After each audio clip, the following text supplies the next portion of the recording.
Now let us move to question number 45. A functional bond market is vital for transparent dash length finance to better dash resources for long gestation infrastructure projects. You have options: arms and allocate, palms and promote, hands and facilitate, ears and view, elbows and bear. In the context of this sentence, the only combination of words that lead to a meaningful sentence is arms and allocate. All other options are incorrect either contextually or grammatically. The idiom arm's length transaction refers to a transaction in which the buyers and sellers of a product act independently and have no relationship to each other. The concept of an arm's length transaction is to ensure that both parties in the deal are acting in their own self-interest and are not subject to any pressure or duress from the other party. The given sentence wants to convey that such type of financing is needed for the better allocation of resources in case of long-term projects. Hence, option A will be the right choice. A functional bond market is vital for transparent arm's length finance to better allocate resources for long gestation infrastructure projects. Now let us move to question number 46. Hence, a dash need for demand side management, less water intensive seeds, dash pricing of irrigation water, and aligning cropping patterns with agroclimatic conditions. You have options: critical and finance, hard and suitable, solemn and super, pressing and efficient, and secondary and serious. The word need after the first blank indicates that the word in the blank should have a tone of urgency. In the context of the sentence, the word which are suitable for the blank are critical and pressing. Hence, option B, C and E are eliminated. The second blank describes the nature of the pricing of irrigation water. The only word that makes the sentence meaningfully correct is efficient. The word finance is irrelevant to the context of the sentence. This eliminates option A as well, and hence option D will be the right choice. Hence, the pressing need for demand side management, less water intensive needs, efficient pricing of irrigation water, and aligning cropping patterns with agroclimatic conditions will be a proper statement. Now let us move to the question number 47. It may be useful to consider dash of all agricultural and social sector lending into a separate entity which may be government owned and controlled and allow the corporate lending part of the PSBs to be dash. You have options: breaking and humanized, calling and submitted, hiving and privatized, phasing and protected, then raising and guided. From the given sentence, we can infer that it would be useful to separate the agricultural and social sector lending from the rest and form another entity. In the context of the sentence, the words that are suitable for the first blank are breaking and having. Hence, options B, D and E are eliminated. For the second blank, the only word that makes the sentence meaningfully correct is privatized.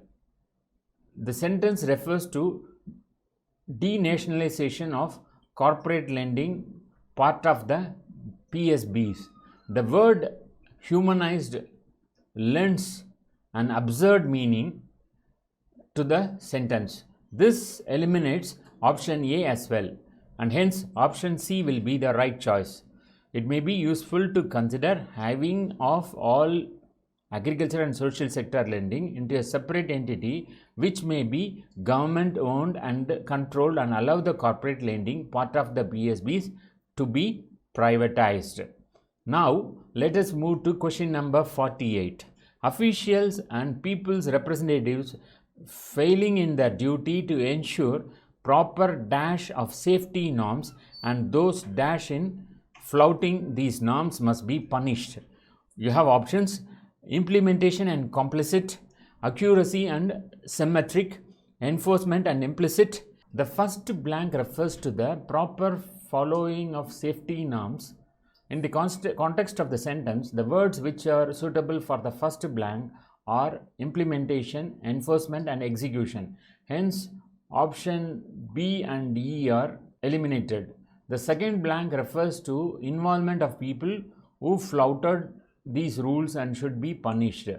The only word that makes the sentence meaningfully correct is complicit, which means involved with others in an activity that is unlawful or morally wrong. The words implicit and explicit are irrelevant to the context of the sentence. This eliminates option C and D as well. So option A would be the right option. Officials and people's representatives failing in their duty to ensure proper implementation of safety norms, and those complicit in flouting these norms must be punished. So that would be the appropriate sentence. Now let us move to question number 49. All those extra hours that the MPs are dash up in the dash house discussing demands for grants of ministries, though is not going too well with the support staff and security officials. You have options: breaking and down, shoring and hut, eyeing and lane, putting and house, and propping and building. In the context of this sentence, the only combination of words that led to a meaningful sentence is putting and house. All other options are incorrect, either contextually or grammatically. Hence, the phrasal verb putting up means bearing with. Further, in countries where the legislature or parliament is divided into two groups of members, the lower house is usually the larger and more representative group. The Lok Sabha House of the People is the lower house of India's bicameral parliament. Hence, option D will be the right choice. So, all those extra hours that the MPs are putting up in the house discussing demands for grants of ministries, though is not going too well with the support staff and security officials, will be the right thing. Now let us move to question number 50. Rightly, the government has acknowledged that the current rental laws are archaic as they do not address the relationship between the dash and the dash realistically and fairly. We cannot eliminate any choices when it comes to the first blank. The elimination of choices can be done only when we consider both the blanks together.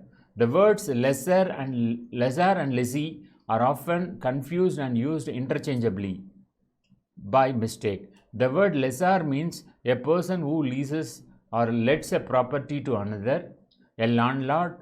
The word lessee means a person who holds the lease of property, a tenant. Lease is the contract made between the lessor and the lessee. Understanding this, we are able to eliminate the option A, B, D and E, and hence option C will be the right answer. That is, rightly, the government has acknowledged that the current rental laws are archaic as they do not address the relationship between the lessor and the lessee realistically and fairly. So that would be the statement. Now let us move to question number 51. The traditional practices of yoga lay great dash on the importance of dash in the form of pranayama. You have options: emphasis and breathing, stress and exercise, faith and controlling, motion and body, strength and games. Pranayama is a breathing exercise whose importance is greatly highlighted by the traditional practice of yoga. Hence, options C and D and E can be eliminated as they are contextually unfit. The only words that can fit the first blank are either emphasis or stress. For the second blank, breathing is most appropriate as it specifies the type of exercise that pranayama is categorized under. So it negates the possibility of option B as well. Hence, option A will be the correct answer.